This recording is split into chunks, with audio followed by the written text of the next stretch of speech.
हरियाणा की हर अपडेट के लिए बेल आइकन दबाएं और सब्सक्राइब करें STV हरियाणा न्यूज। जो आयोजन हो रहे हैं लगातार, इनकी प्रेरणा आपको कहां से मिलती है?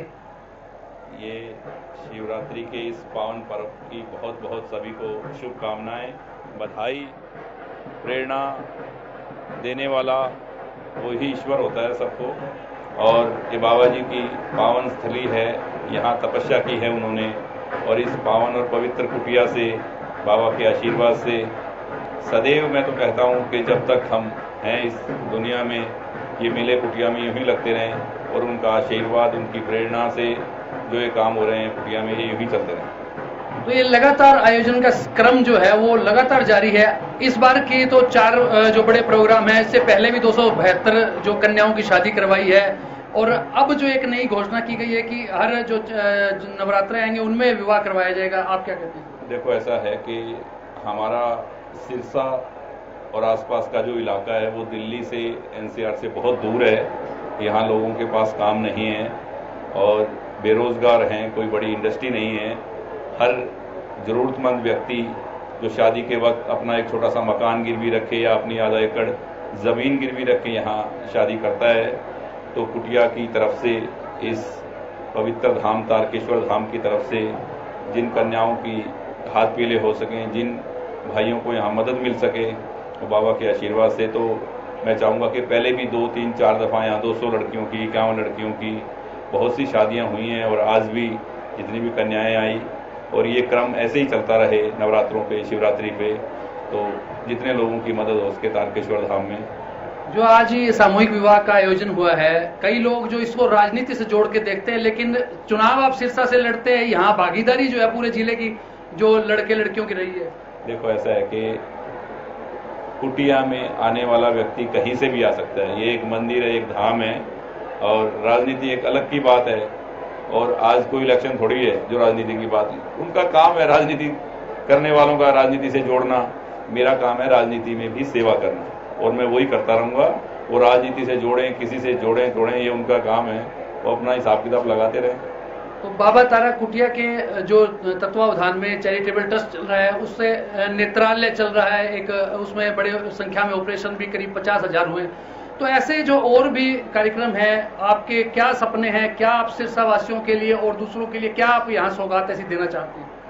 सिरसा के लिए एक हॉस्पिटल की ज़रूरत थी जो सरकार से मंजूर हो गया, वरना मैं तो खुद चाह रहा था कि जल्दी से जल्दी, अब भी मैं CM साहब से बात करूंगा कि वो शुरू हो और बने, और शहर के लोगों को एक एक्चुअल में बड़ी इंडस्ट्री की ज़रूरत है ताकि लोगों को रोज़गार मिल सके। और मैं चाहूँगा कि सरकार कोई बड़ी एक ऐसी इंडस्ट्री लगाए ताकि नौजवान साथियों को यहाँ रोज़गार मिले और सिरसा तरक्की की ओर अग्रसर हो। और वरना मैं पूरी कोशिश करूँगा कि ऐसी कोई इंडस्ट्री लाई जाए सिरसा के अंदर जिससे लोगों को रोज़गार मिले। ये मेरे दिल की बात है कि सिरसा में ऐसी इंडस्ट्री होनी चाहिए। अस्पताल की बात करें, यहाँ आपने लगातार ये बात पहले भी उठाई है कि कैंसर जो पेशेंट है वो लगातार बढ़ते जा रहे हैं, उनके लिए विशेष रूप से आपने एक यूनिट जल्दी शुरू करवाने की आपने बात उठाई थी, तो उसके लिए अब क्या प्रयास किए जा रहे हैं स्वास्थ्य मंत्री? देखो, ऐसा है कि स्वास्थ्य मंत्री जी ने, मुख्यमंत्री जी ने बहुत जल्दी कहते ही सिरसा को जो एम्स हॉस्पिटल दिया है, उसमें तमाम प्रकार के कैंसर ही नहीं सभी का इलाज होगा। और विशेष करके मैंने उनसे रिक्वेस्ट की है, उन्होंने कहा जो आप बोलेंगे वो बहुत जल्दी उसको शुरू करवाएंगे। राजनीति की बात, वैसे तो ये धर्म स्थल है, लेकिन राजनीति क्योंकि आपसे जुड़ चुकी है, आप धर्म भी करते हैं और राजनीति भी करते हैं, तो अब एक बड़ा मुद्दा जो किसानों का चला आ रहा है, किसान आंदोलन चल रहा है। आपने पहले उन्हें एक समर्थन किसान आंदोलन का किया था और आपने कहा था कि सरकार इस बारे में संजीदा हो, सकारात्मक सोच बनाए किसानों के प्रति। आप अब क्या कहते हैं इस मौके पर आकर? आंदोलन इतना लंबा चल चुका है। देखो, ऐसा है कि आज आंदोलन में तरह तरह की बातें आ रही है सामने। कोई कह रहा है कि ये राजनीति से प्रेरित है, इसमें राजनीति लोग हैं, कोई कुछ कह रहा है, कोई कुछ कह रहा है। पर सरकार से मैं तो हमेशा ही कहूँगा कि सरकार किसानों के फेवर की बात करती है और करती रहे, और जो इनको चाहिए वो इनको दे। मैं तो मुख्यमंत्री जी से हमेशा इनके हक की बात की है कि इनको मिलना चाहिए, क्योंकि ये हमारे देश का ही नारा है, जन जन का नारा है कि जय जवान जय किसान। और मैं तो उसी बात को मानता हूँ कि जवान को और किसान को जो सरकार की तरफ से सहूलियतें मिलनी चाहिए, ज़्यादा से ज़्यादा सहूलियतें मिलनी चाहिए। एक तरफ तो जो अविश्वास प्रस्ताव लाया जाता है और दूसरा G23 के जो नेता हैं वो जम्मू में बैठक करते हैं और जो अपने कांग्रेस के आला कमान के प्रति अविश्वास जताते हैं। आप इस बारे में क्या कहते हैं? देखो, हरियाणा में अविश्वास प्रस्ताव कोई लाए ना लाए, सरकार हरियाणा के अंदर जो है, जो चल रही है, वो चलती रहेगी। और ये तो सिर्फ यूं ही टाइम पास वाली बात है, ढकोसले हैं, कुछ नहीं होना जाना। जो सरकार चल रही है वो चलती रहेगी। एक इनेलो के विधायक हैं, उन्होंने अपना इस्तीफा दे दिया, अभय सिंह चौटाला।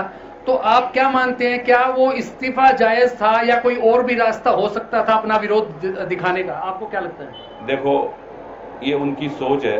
उन्होंने एलनाबाद की जनता के लिए जो इस्तीफा दिया है कि भाई मैं अगर किसानों की बात नहीं मानती सरकार, इस तारीख को मैं इस्तीफा दे दूंगा, और उन्होंने दिया है, तो मैं कहूँगा अगर इस्तीफा उन्होंने दे दिया तो उनको चुनाव नहीं लड़ना चाहिए। और 4 महीने के लिए इस्तीफा देना तो एक गुमराह करने वाली बात है जनता को। ये तो एक गोली देने वाली बात हो गई कि भाई 4 महीने के लिए मैं इस्तीफा दे रहा हूँ, 4 महीने के बाद फिर चुनाव लड़ लूंगा। जब इस्तीफा ही दे दिया, आप 5 साल इंतजार करो, मैंने तुम्हारे लिए छोड़ दिया, तो जनता तो फिर आपके साथ ही रहेगी ना। और ऐसे अगर आप उनको 4 महीने के लिए गुमराह करोगे, 4 महीने के बाद फिर दोबारा मैदान में आ जाओगे, आपने छोड़ा ही नहीं है तो फिर इस्तीफा क्यों दिया? क्या जरूरत थी? सिरसा में विकास निधि के जो विधायक की विकास निधि है, उससे भी बड़े पैमाने पर गांवों में विकास कार्य शुरू करवाए गए हैं कोरोना काल में भी। तो आपसे क्या उम्मीदें रखें कि आगे किस प्रकार से जो है गतिविधियां विकास की चलती रहेंगी? देखो, ऐसा है कि कोरोना काल का वक्त था जो वो निकल गया और सिरसा की जनता ने पूरा सहयोग दिया। तारकेश्वर धाम से भी उनको पूरा सहयोग मिला, बाबा की कुटिया से बहुत सेवा हुई और शहर की जनता ने इस पूरे वक्त को बहुत अच्छे से निकाला है और अब सुख शांति से सब कुछ चलता रहेगा।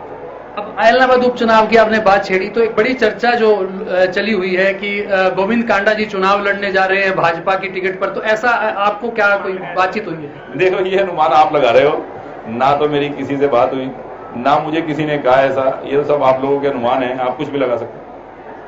अब दोबारा से धर्म पर आते हैं, महाशिवरात्रि, आप क्या संदेश देना चाहते हैं और क्या आपने जो आज इतना आयोजन किया, एक संकल्प लिया है, आपने क्या संकल्प लिया कि क्या सिरसा के लिए और धर्म के लिए क्या करना चाहते हैं? देखो, सिरसा संत महात्माओं की धरा है और ये तो बाबा तारा जी की तपस्थली है जहां हम खड़े हैं। और आज नहीं, मैं तो यही कहूँगा कि सदियों तक ऐसे कार्य इस पावन स्थली पर होते रहें और लोगों को आशीर्वाद मिलते रहें। और बाबा से यही प्रार्थना और यही कामना करता हूं मैं कि आपके दरबार में ये मेले यूं ही लगते रहें और जितना आशीर्वाद लोगों को यहाँ से मिले वो कम है। ये थे हमारे साथ पूर्व गृह राज्य मंत्री सिरसा के विधायक और एचएलपी के सुप्रीमो गोपाल कांडा। वे कह रहे हैं कि लगातार इस प्रकार के जो आयोजन है वे होते रहेंगे बाबा की कृपा से, बाबा के आशीर्वाद से। और इस बार जी जो अब यह कन्याओं का जो विवाह हुआ है, कन्यादान उन्होंने स्वयं किया और एक संकल्प लिया बड़ा, और साथ ही साथ उन्होंने राजनीतिक तौर पर भी बातें कही। चाहे वो इनेलो के नेता हैं अभय सिंह चौटाला, उनके इस्तीफे पर भी उन्होंने तंज कसा। उन्होंने विशेष रूप से इस बात पर जोर दिया कि अगर अभय सिंह चौटाला अगर अभी से चुनाव लड़ते हैं, उपचुनाव में उतरते हैं, तो फिर उनका त्याग किस बात का रहा। और साथ ही साथ उन्होंने कांग्रेस के अविश्वास प्रस्ताव को लेकर भी निशाना साधा। कैमरामैन सूरज सिंह के साथ अमित तिवारी, हरियाणा न्यूज, सिरसा।